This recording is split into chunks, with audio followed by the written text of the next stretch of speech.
Minsan, dumarating tayo sa punto ng ating buhay na suko na lang tayo. Na ayaw na natin lumaban pa. Dahil, ano pa ba ang silbi ng paglaban kung alam mo na talo ka na?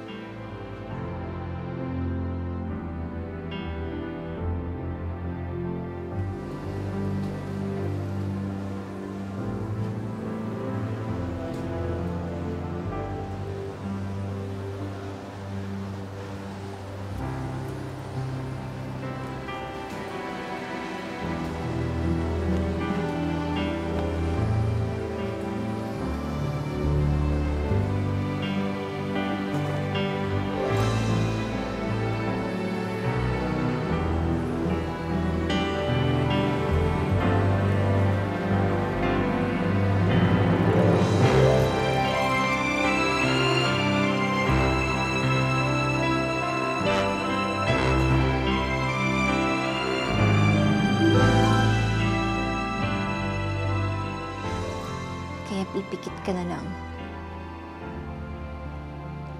Hahayaan mo na lang na ilipad ka ng hangin.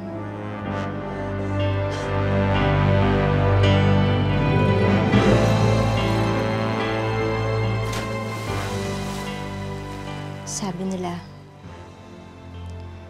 sa mga huling paghinga mo, ay babalik sa'yo ang buong buhay mo. Na para bang nanonood ka naman ng telebisyon.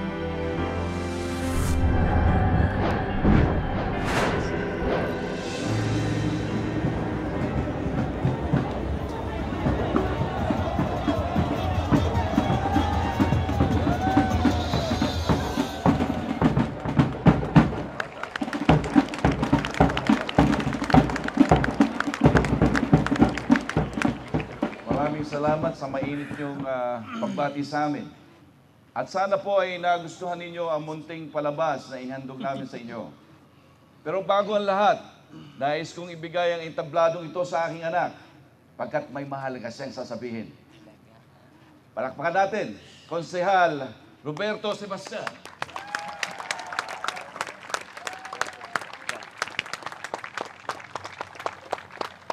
Salamat pa.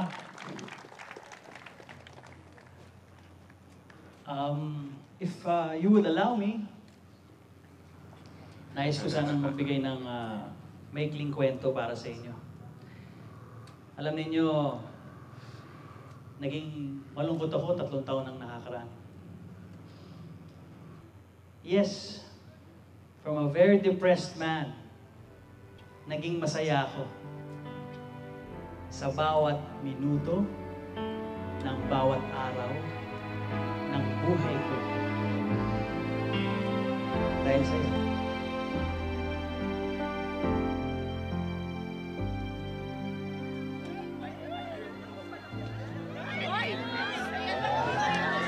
Okay, pwede ka tayo agad. Ayoko nang maging malungkot pa muli. Ayoko nang mawalan ng direksyon ng buhay ko. I want to wake up every morning knowing that you'll be there right beside me. Mahal na mahal kita, Melissa. Higit pa sa buhay ko.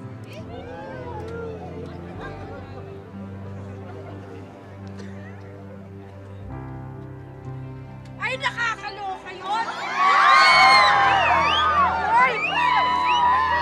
Melissa, will you marry me?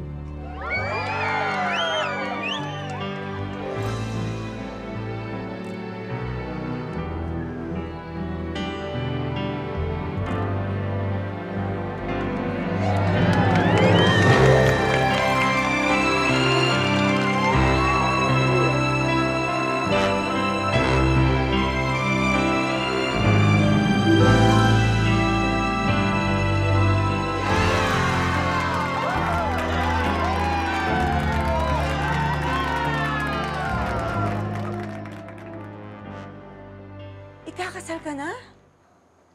Opo, Nay. Nag-propose kanina si Roberto.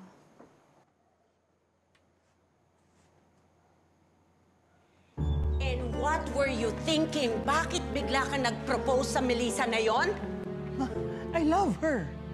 You love her? Huh? Are you insane? Alam mo, kaya ako pumayag na maging nobya mo ang babaeng yon. Kasi alam ko, hindi mo siya siseryosuhin. For crying out loud! Anak siya ng tindera ng baboy! Bakit, Nay? Parang hindi naman kayo natutuwa sa binalita ko. Masaya ako, anak.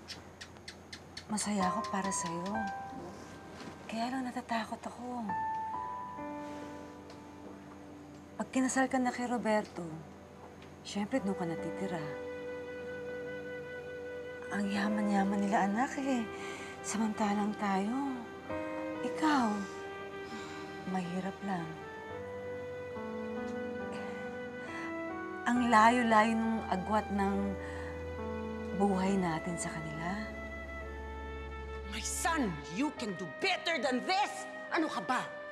Bakit hindi mo nalang balikan ng dati mong girlfriend, si Rebecca? Siya ang pakasalan mo! Dahil siya ang napabagay sa'yo! Galing siya sa isang buena de familia sa Cebu! Si Rebecca? Ma, matagal na kaming hiwalay ni Rebecca. Siya nga ang nakipaghiwalay sa akin, di ba? Bakit ba siya napapasok sa usapan? Si Melissa ang mahal ko, kaya siya ang pakakasalan ko. No way! Rosana! Tama na yan. Iniisip ko lang, paano kung hindi ka matanggap ng mga magulang niya? Paano kung api-apihin ka dahil mahirap ka lang? Nay, hindi naman po ganun ang pamilya ni Roberto. Kahit mahirap tayo, tanggap na nila yun. Huwag po kayong mag-alala. Mabait po ang magulang ni Roberto.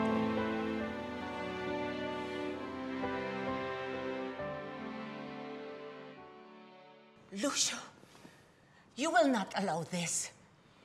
Hindi mo papabayaan na makapasok dito ang Melissa na yan.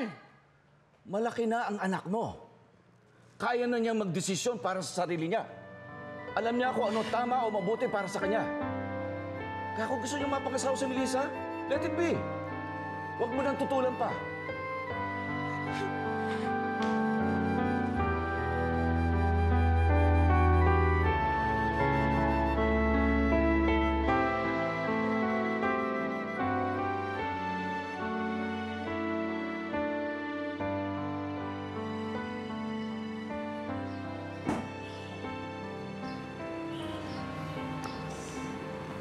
Sino ba i-meet natin? Yung wedding coordinator. Gusto ko na kasing madaliin yung kasal natin. Kaya nag-hire ako ng mag-aasikaso. Hindi na kasi ako makahintay na ikasal sa'yo. Hello. Ay, magandang umaga po. Good thing you're here. Alam mo bang may espesyal kang bisitang nag-iintay sa'yo? Come, let's go. Bisita? Rebecca?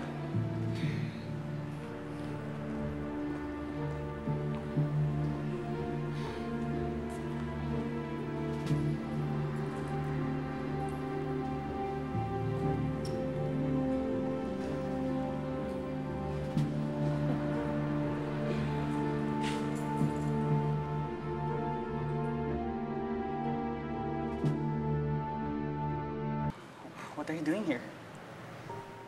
Yan ba ang isasalubong mo sa akin after 4 na taon tayong mahigit na hindi nakita? Hindi naman. Nagtataka lang ako kung bakit ka nandito. I heard from tita na ikakasal ka na daw. At ayokong i-miss yun. Kaya napasugod ako dito. At sabi ni tita, dito na daw ako titira. Para ba nung araw lang na madalas ako magbakasyon dito? Diba? That would be fun.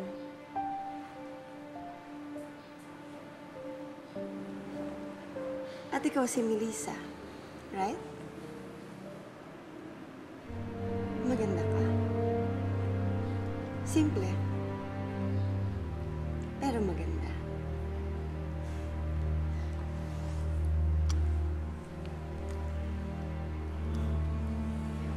Ako si Rebecca. ang ex ni Roberto.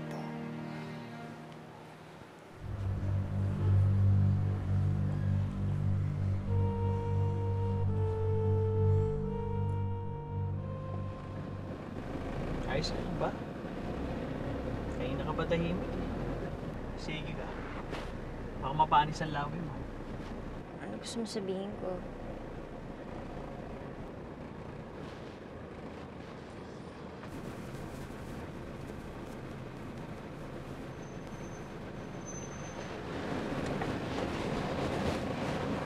May problema ba?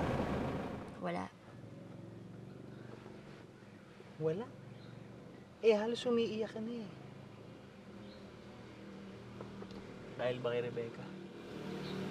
Selos ka sana. Bakit naman ako magsiselos sa kanya? Siya lang naman yung dati mong girlfriend na sobra ka nasaktan, di ba? Halos mabaliw-baliw ko nung iniwan ka niya. Dahil niloko niya ako at ipinagpalit sa ibang lalaki.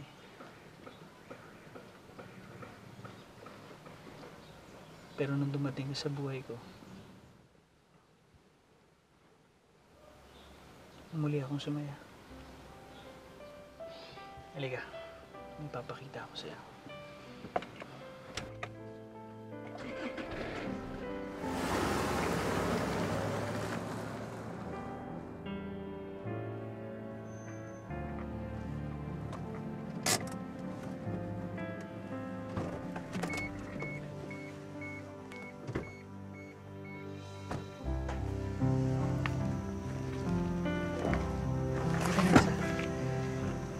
Surprise ko sana sa ito. Katapos ang kasasanan natin. Pero ipapakita ko na sila. Halika. Dito tayo titira kapag nakasal na tayo. Ito yung inuna ko munang matapos. Ito ang magiging kwarto ng magiging mga anak natin. Ito sila. Sila naman ang magiging anak natin.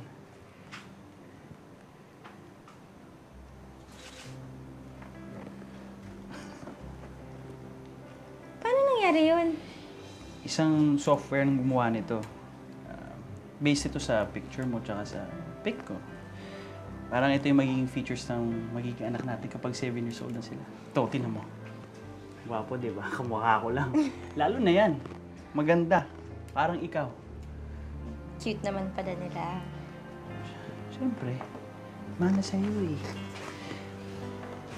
Kaya dapat wala ka nang pagselos pa, Melissa. Si Rebecca part of my past. Tagal na kaming tapos nun.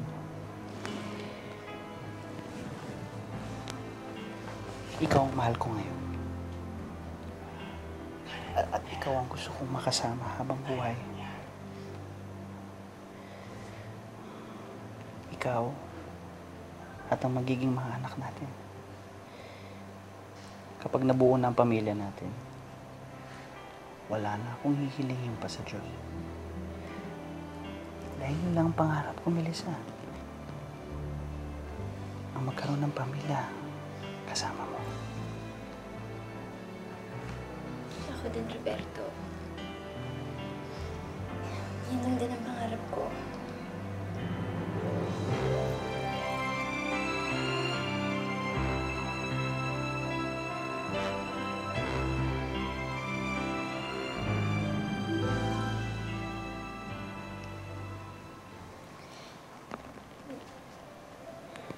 Huwag muna, Roberto. I'm sorry. I just got carried away. Of course. Unahin mo natin yung kasal.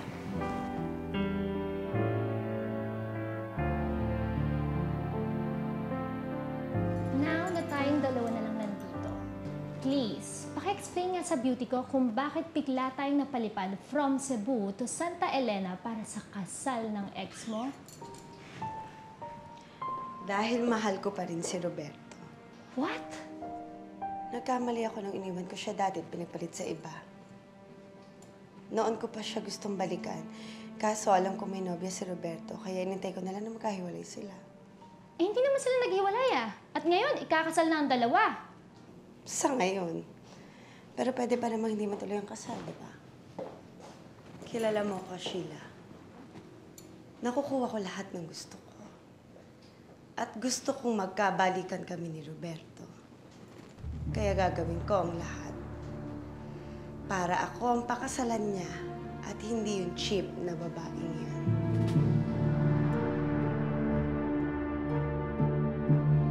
Bilisan mo na, may 1 kilo lang ang binibili ko. Tatanghaliin ako. Eto na nga eh. Minamadali ko na, Temyang.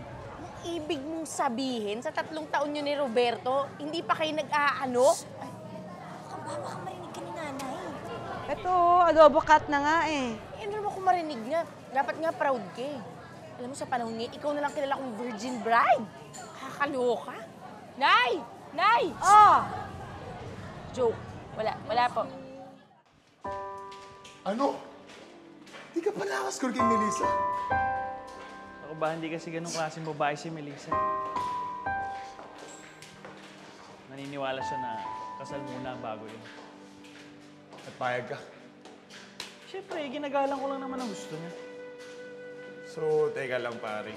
Ibig sabihin yan, 3 taon ka ng tigang. 3 taon, pare.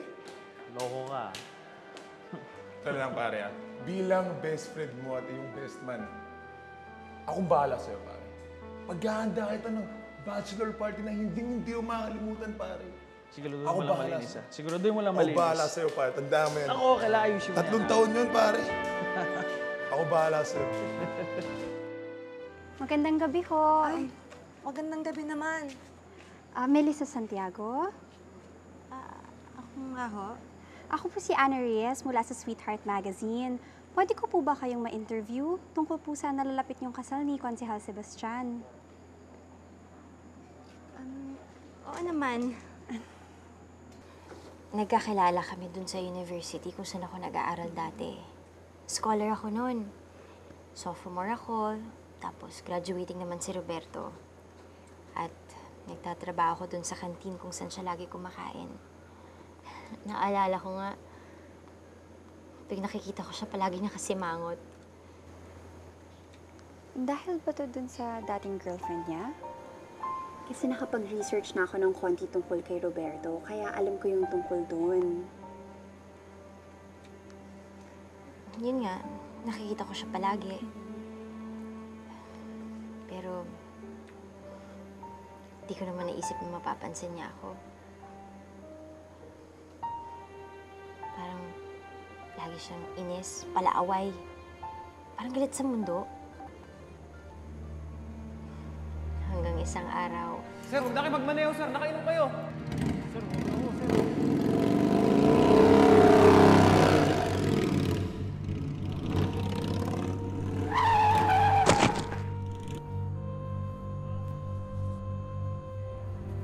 Mama?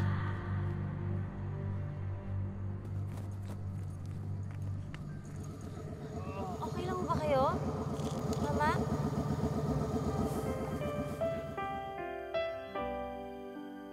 Sabi niya, ako daw nagligtas sa buhay niya. Kaya ayaw na niya ako pakawalan. Naku naman, Melissa, nakakakilig naman pala talaga yung kwento niyong dalawa. Sa totoo lang, hindi ko naman pinangarap na mahalin ako ng isang tulad ni Roberto eh. Sino ba naman ako? Layo-layo ng abot namin sa buhay. Pero, minahal ka niya. At ngayon, pakakasalan ka pa. Kaya nga masayang-masaya talaga ako, sobra. Hanggang ngayon, hindi pa rin ako makapaniwala. Parang nanaginip pa rin ako. Ay, excuse me lang ha. Sige lang. Hello? Hi, babes. Nandito lang ako sa rest house. Ano meron? Nagpa-bachelor's party sila eh. Huwag kang maglala. Sandali lang ako rito. Hindi ko lang mahindihan si Rico eh. Sige, okay lang yan. Enjoy ka na lang muna dyan. Pare! Tama na yan. Hindi ka na dito. Sige, babe. Mauna na ako, ha? I love you. I love you too. Sige, enjoy. Bye. Bye-bye. Ito na, ito na, ito na. Pare, tara, tara! Thank you. Salamat, salamat. Salamat, salamat. Ano ba magaganap? Surprise ako. Tayo mo na lang na maganda ka na. Bigla akong kinabahan ah.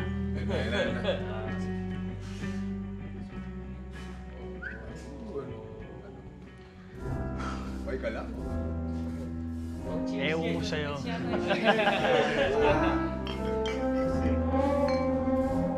May effort ka pa talaga. Siyempre.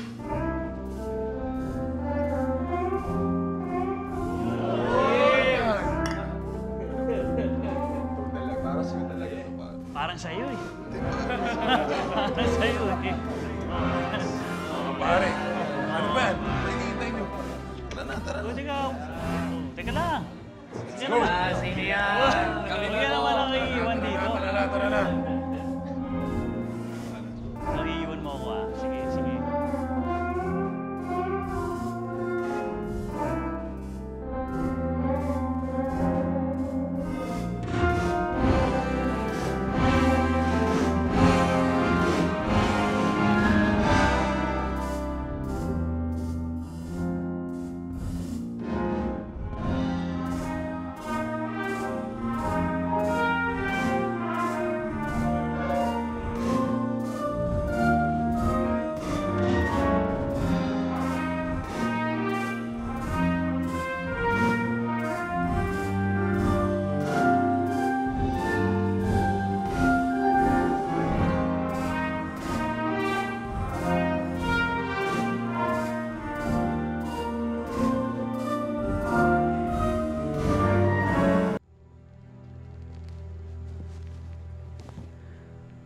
Bakit mo ako'y nilayo?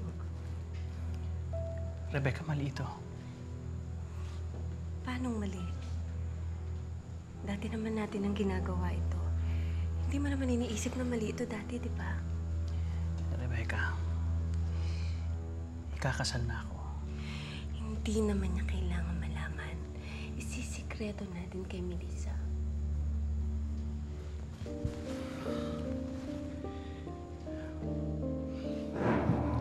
Wag. Rebecca, bakit mo ba ginagawa to? Nagkamali ako nung iniwan kita dati, Roberto. Nung sumama ka sa ibang lalaki, di ba? Hindi ako naging masaya sa kanya. Alam mo ba kung bakit? Dahil ikaw pa rin ang mahal ko. Natukso lang ako sa kanya. Pinagsisisihan ko na lahat ng kasalanan ko. Sana mapatawad mo ko.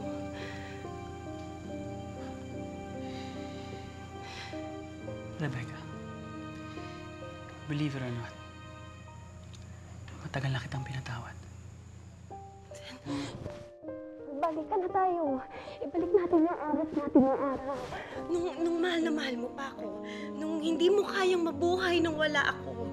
Nung baliw na baliw ka sa akin. Nung araw yun, Rebecca. Pero matagal nang hindi na kita mahal. Dahil may mahal na akong iba. At makakasal ako siya. Huwag, Roberto. Huwag, Roberto. Roberto, huwag. Huwag, Roberto.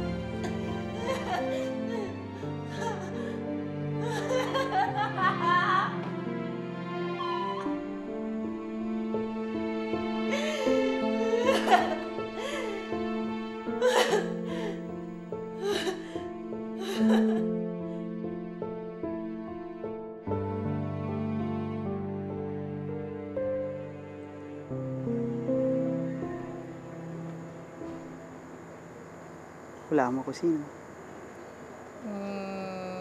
Prince Charming ko?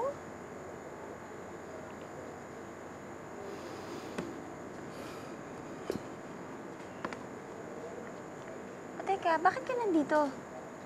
Hindi ba bachelor party mo? Yung aga-aga pa. Wala eh. Iniwan ko na sila dun. Wala naman akong gagawin.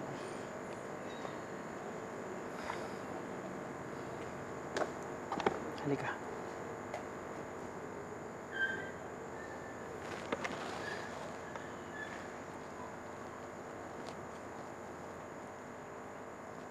Anong ginagawa mo? Sinasayaw ka. Eh, wala namang tugtog. Kailangan ba may tugtog para isayaw ka?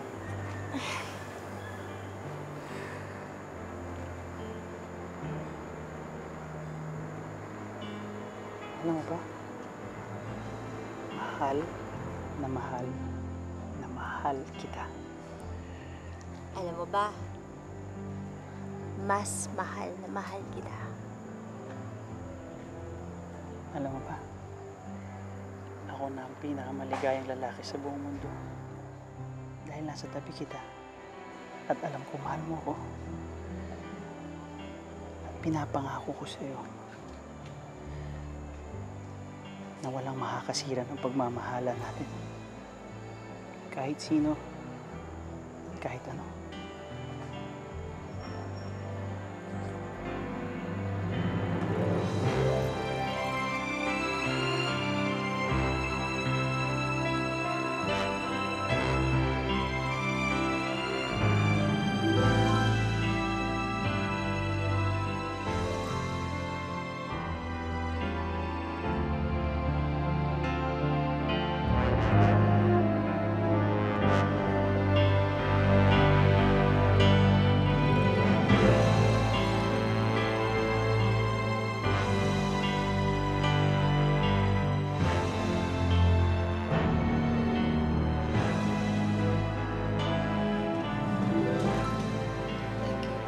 Mukhang lost yata ang mission mo, dear.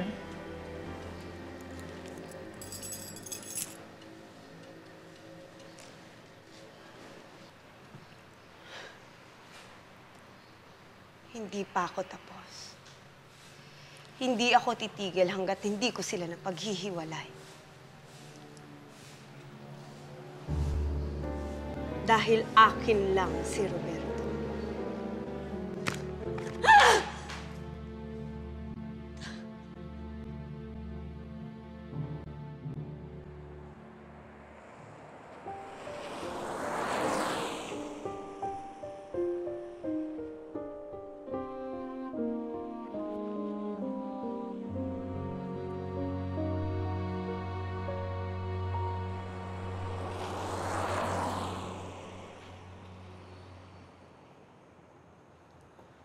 Mababa ang crime rate natin dito sa lugar natin. Dapat pinagmamalaki yun. Excuse me. Hello? Lumabas na yung interview ko sa magazine. Talaga? So, ipakita mo sa akin na pagsundo ko sa'yo. Teka, bakit parang maingay dyan sa lugar mo? Wala ka ba sa bahay? Punta sana ko sa bahay ni Ami. Papakita ko tong magazine. Kaya nandito ko sa labasan namin, nag-aabang lang ako ng jeep. Ano? Mag-isa ka lang? Dapat naman sinabihan mo ako. O bumalik ka sa inyo at ipasusundo kita.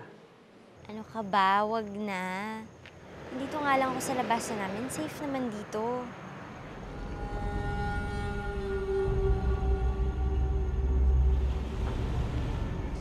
Melissa. Kinig ka naman sa akin, oh.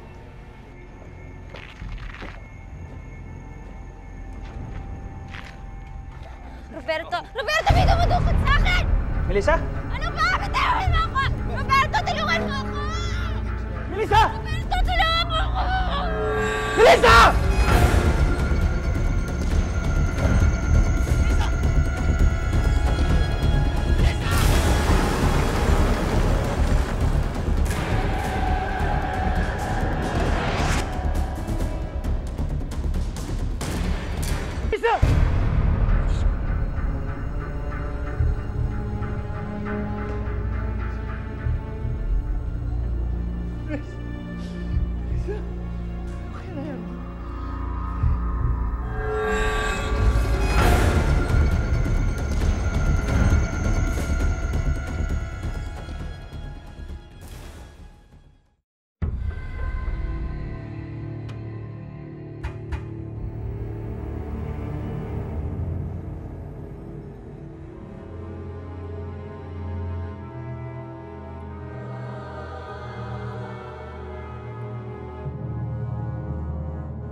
Gabing-gabi na, wala pa rin ang anak ko. Hindi ko siya makontak sa cellphone niya. Melissa! Nandyan lang yun. Melissa! Kasama na si Roberto. Kausap pala si Melissa eh. Biglang nawala eh. Parang may dumukot sa kanya eh. O sige, papunta na kami dyan. Mayor, may balita na po kay Melissa. Anong nangyari sa kanya? By the looks of it, mukhang Mukhang ano, Michael? Mukhang ano? ginahasa po si Melissa. Hindi! Don't tell me ikaw may pakana sa pagpaparape kay Melissa. Nandito na ako. Nandito na ako, Melissa. Si Roberto to.